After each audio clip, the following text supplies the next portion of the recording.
Bonjour ou bonsoir à tous ceux qui regardent cette vidéo. Aujourd'hui nous allons parler d'un phénomène du Japon qui s'appelle le tokusatsu. 変身だ。大のトタム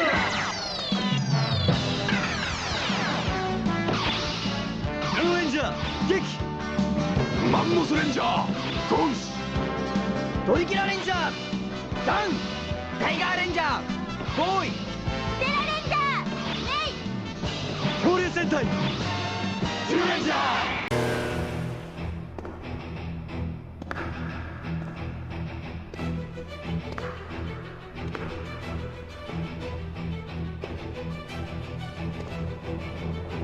この世に光がある限り俺はよみがえる。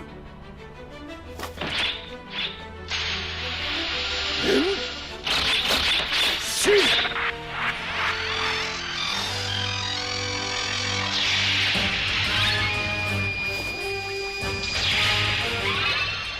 俺は太陽の子仮面ライダーブラック RX。 Si je vous parle de tokusatsu, ce mot vous dit peut-être rien, mais vous en avez tous déjà vu dans votre enfance surtout. Ce sont les Power Rangers, ou bien XOR, ou bien Bioman pour les plus anciens. Donc, mais nous allons nous occuper de la partie japonaise de ce terme. Donc l'origine des Power Rangers. Mais avant, un peu d'histoire. D'où vient le tokusatsu? Donc le tokusatsu vient de 1954, d'un certain film que pratiquement les aficionados de cinéma de monstres connaissent, qui est de Godzilla de 1954. Donc, mais c'est surtout grâce à un homme qui a travaillé sur ce film qu'on a le droit au tokusatsu moderne d'aujourd'hui. Parce que cet homme n'est rien que d'autre que Eiji Tsuburawa. Désolé pour l'écorchage. Mais aujourd'hui, le tokusatsu se divise en 5 sous-genres, qui est le Super Sentai, le Kamen Rider, l'Ultraman, le Metal Hero et les films de monstres. Ces 5 genres, on va les détailler tout de suite. Maintenant, nous allons faire un résumé sommaire de chaque série. D'abord, commençons par le Super Sentai. Le Super Sentai est un escadron de combat qui permet à 3, voire 5, voire 11 personnages principaux d'être explorés face à des ennemis qui sont souvent des monstres, dirigés par un grand méchant qui veut conquérir soit la Terre, soit il veut récupérer cet univers pour sa collection, soit il veut conquérir l'univers mais il est bloqué par la Terre. Et ils sont souvent aidés vers la fin de série, ils sont souvent aidés par le Sentai suivant. Parce qu'ils ont souvent un Sentai. Le Sentai, ça se suit. Ça permet de. Chaque série se suit. Et de temps en temps, ils font des films où ils regroupent des séries. Mais ils ont chacun aussi un robot géant, j'avais oublié de le dire. Ils ont un robot géant pour combattre le monstre à la fin qui grandit le monstre. Ensuite, le Kamen Rider, qui est pour un public un peu plus âgé. Oui, le Super Sentai est fait pour un public plus jeune.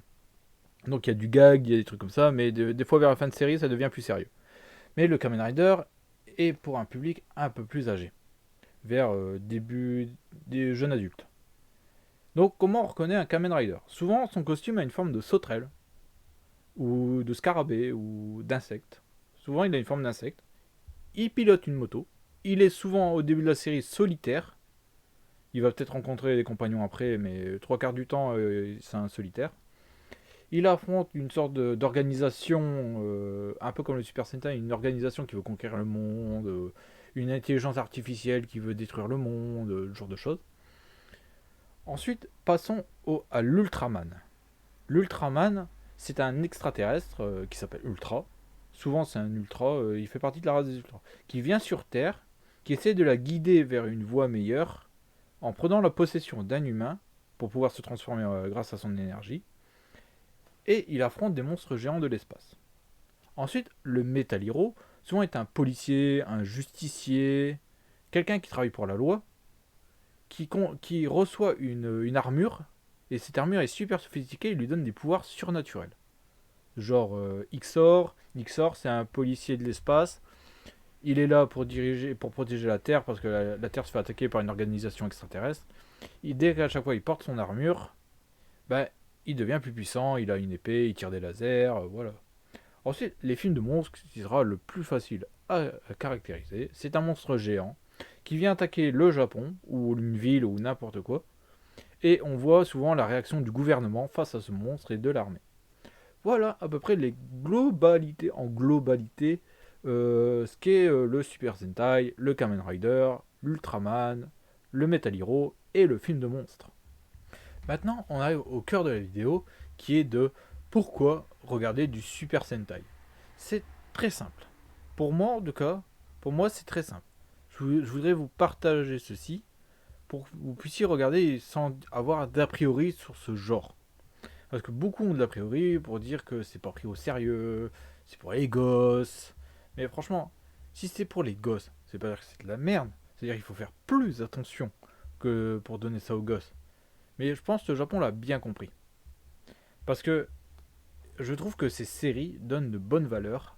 Déjà, elles donnent de bonnes valeurs, comme le dépassement de soi, aller de l'avant, toujours faire confiance à ses alliés, etc. etc. Franchement, il y a de bonnes valeurs.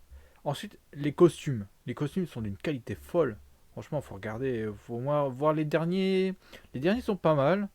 Mais il y en a certains, franchement, vous regardez la liste des vous regardez la liste des Kamen Rider, des Super Sentai et tout ça. Vous allez voir, il y a des costumes, franchement, ils sont allés haut, haut, haut, haut. Ensuite, pourquoi regarder du Super Sentai? Si vous avez besoin de vous détendre, de rigoler à bon coup ou des trucs comme ça, regardez du Super Sentai. Franchement, il y a des bonnes blagues qui passent. De temps en temps, il y a des bonnes blagues. Bon, je dis pas à tous les coups, mais des fois c'est un peu trop enfantin, mais des fois c'est des bonnes blagues qui font mouche. Ensuite, si vous voulez quelque chose de plus sérieux, franchement, quelque chose de plus sérieux, un peu plus lourd, regardez du Kamen Rider. Ultraman, je ne sais pas trop, c'est mon prochain Ultraman, faut que je regarde ça. Faut que je commence à m'intéresser à ce sujet-là, parce que moi je suis surtout Super Sentai, Kamen Rider et Metal Hero. Les deux autres sous-genres, Ultraman et films de monstres, je regarde quelques-uns, mais pas tout. Et Ultraman, c'est vraiment le dernier que je regarde. C'est celui-là, j'ai dû regarder un ou deux films, mais pas plus. Mais franchement, je vais me concentrer sur le Super Sentai, le Kamen Rider et le Metal Hero. Mais franchement, faut regarder, laisser une chance à ce genre pour vous transporter ailleurs. Parce que rien que juste les valeurs qu'ils proposent, l'humour qu'ils proposent, les scènes d'action qu'ils proposent, avec les effets spéciaux qu'ils font, c'est vraiment des effets spéciaux cheap. C'est un peu cheap, mais ça passe crème. Franchement, faut au moins tenter l'expérience. Faut tenter l'expérience. Si vous avez regardé le Power Rangers, par exemple Power Rangers, et vous vous dites, oh vraiment, c'est pour les gamins, ça a chier, c'est de la merde. Voilà. Laissez une chance au Super Sentai japonais de vous surprendre. Juste par les messages qu'il donne. Par exemple, j'ai comparé, quand j'avais un peu plus de temps, j'ai comparé deux épisodes de Deka Ranger au Power Rangers SPD. Il y avait deux épisodes, les messages, c'était le même épisode. Ils ont tiré les mêmes extraits, mais les messages étaient complètement différents. Du genre, le méchant dans SPD, Power Rangers SPD, le méchant, il se fait arrêter tout de suite, on lui laisse pas de seconde chance parce que lui, en fait, pour vous expliquer l'épisode, c'est un scientifique qui est le jaloux d'un autre scientifique et il essaye de faire des robots meilleurs que l'autre scientifique, que le scientifique gentil. Donc il contacte des méchants, il y a des méchants qui le contactent plutôt et ils lui disent ouais, travaille pour nous, tu fais des super robots et tu pourras battre enfin cette personne. Mais dans la version SPD, ça c'était l'épisode de base. L'épisode de base c'est ça. Dans SPD, on lui laisse pas de seconde chance parce qu'il s'est trompé de voix. Alors que dans le Super Sentai japonais, dans Deka Ranger, on lui laisse cette chance. Il dit le point faible du robot au Deka Ranger et il le bat. Et il le laisse retourner dans la police pour lui laisser une seconde chance. Et j'ai trouvé ça très beau. Franchement, regardez le Super Sentai japonais. Parce que franchement c'est beau. Au niveau des combats, si vous êtes fan de Bruce Lee, de films de karaté, de Raid, le film Raid, ou bien des films de kung-fu asiatique, franchement vous allez vous régaler. Je vous le dis tout de suite, les mises en scène, tout ça, elles sont excellentes. Et après, si vous rigolez à bon coup, regardez les parodies, comme Akiba Ranger, qui vous explique un peu les codes de toutes ces séries. Akiba Ranger, ça m'a aidé beaucoup à comprendre les codes. Mais c'est une parodie.